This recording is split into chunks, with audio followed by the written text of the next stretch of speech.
Hello，我係哈士。今日我會講嘅故事係彩色的薯蓉啊。開始講啦。羅伊的爸爸失業了，他家的生活變得很困難，只能每天吃便宜的馬鈴薯。有一天，爸爸回家時緊握着一個口袋，向孩子們宣布：今天我們要吃一頓特別的大餐。羅伊和他的哥哥姐姐開心極了。不久，媽媽隆重地端出了晚餐，只見盤子裏盛着5顏6色的食物。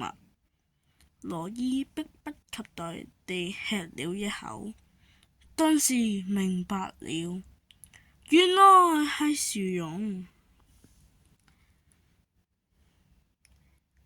由於有了這麼多絢爛的顏色，膩味的薯蓉吃起來格外香。